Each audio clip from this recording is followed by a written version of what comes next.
So the three aspects of AI in healthcare are growing rapidly. I tend to stay away from healthcare delivery systems because they're really managerial execution plays rather than scientific plays. And what I pride myself on is my continuous mushrooming of my own knowledge of medical science, because business plans have been a major education platform for me. I mean, these guys are at the cutting edge. They put context to their business plans. I learn from those business plans, and even the ones I reject, I'm very grateful for, because they've given me insights into areas which I may have not paid attention to, and because of the fact I've been around for so long and had all of these kinds of companies in many disciplines, one of the things that I really enjoy is correlating projects and I've read about like 2 years ago with a new project I'm reading now, and in being able to flummox and amaze the young entrepreneurs with my knowledge base. But no, I'm joking. But also, yeah, no, but I know a great deal about new medicine, I have to say, without being boasting about it, because I happen to be in this, just in a lucky juxtaposition to all this information flow. But the thing that I like to do is then to put people in touch with each other who have common projects, common interests, some overlapping, yes, but they can find ways to cooperate on those. But synergies and cooperations between entrepreneurs, I've done a lot of, and I do it completely pro bono. I don't try and charge a banking fee or anything like that. And the way I get paid, I'm not. I don't have a salary. I don't draw any kind of income from my time. From time to time, I do research projects for somebody, but I might charge them a fee. But largely, my living is sustained by my income from my investments and from capital gains. Um, and so I'm very my degrees of freedom are a treasure to me, and that's one of the reasons in the past I've been approached to join venture groups. Um, and during my heyday, I turned them down because I didn't want to give up my maverick status, my solo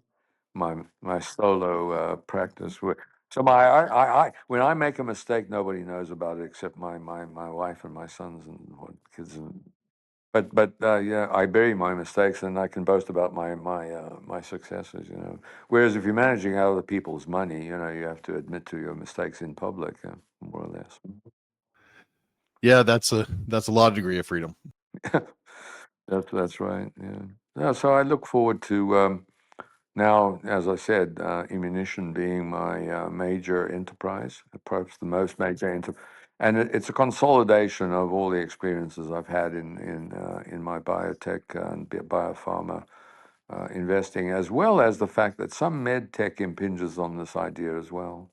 So that so for example, neuromodulation, which are known interventions like the kind of implanted painkillers, that you put people have chronic pain, let's say, and there are companies that make these pacemaker-like devices that you can bury under the skin, and then they have electrodes that you put up the spine, and those electrodes interrupt the pain signals coming in from the peripheral nerves, so they're rescued from their severe pain.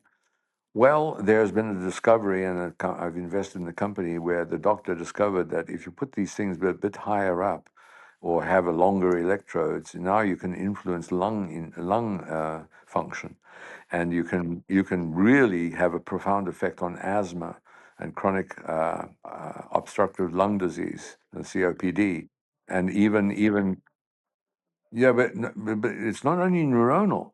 It turns out that these electronic influences, this small current, are having an effect on the immunological responses, and in terms of Okay. They're communicating with the immune system somehow. And yes, no. The immune system reacts to electrical influences too, because as I said, the neurons and and immune cells like neutrophils, macrophages, T cells, etc. All of them um, uh, are in fact reacting to ionic electrical charge as their primary source of communication. yep. Just like nerves and muscles do, nerves make muscles twitch by chemical signaling, which changes the ionic status of the muscle membranes, muscle cell membranes, so that there's a sodium and channel flux, and that flux becomes a electrical signal for twitching on the proteins inside the muscle cell. It's miraculous, but the electric influences are paramount in cell-to-cell communication in the neurological system, and also have an influence on the immunological response too. And so you can now see that you could make electronic devices that would have an effect on response. For example, there's an Israeli company that has developed a helmet that you put on your head, and it puts an electrical magnetic field around your skull, and it's being used to treat brain cancer with success, proven, FDA approved, and it's electrical fields. I just ordered a device like that for my son because he's got cerebral Okay, palsy. And and oh, great. so not the same thing probably, No, but that's neurological. That's NTR, something like that. but it's that is largely neurological and electrical signals, towards movement, etc., and what have you. But at a very much lower intensity, electric fields do influence immunological responses. That's amazing. With so much And information nowadays coming, it's what are we going to see in 5 years? uh, I think a continuum rather than massive breakthrough. I think that a lot of people are saying that we will, on a multiplex basis, there's not going to be a single miraculous eureka moment of one single target yielding this result, and that is the lengthening of life.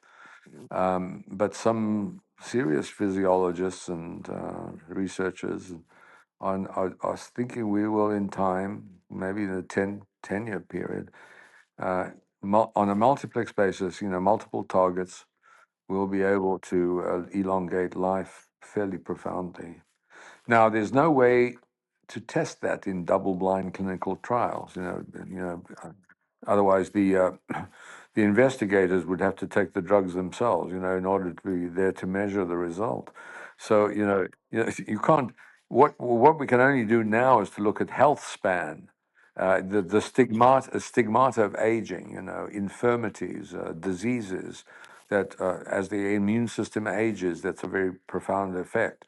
As other hormone systems age, etc., as nuclear DNA makes more and more mistakes without being repaired, uh, all of those influences, those multiple targets will be addressed one by one with profound and I think to a certain extent, I'm already doing it with the stuff I'm taking, which focuses down on the aspect which I most think is most at play, and that's the aging aspect of chronic inflammation. And it's called inflammaging actually now. If you address chronic inflammation through exercise, sleep, lack of stress, and nutrition, as well as judicious and wise nutraceutical supplementation, I think you go a long way to extending your lifespan, and your health span. But I can't prove lifespan. I can only say that for me, it seems to be working.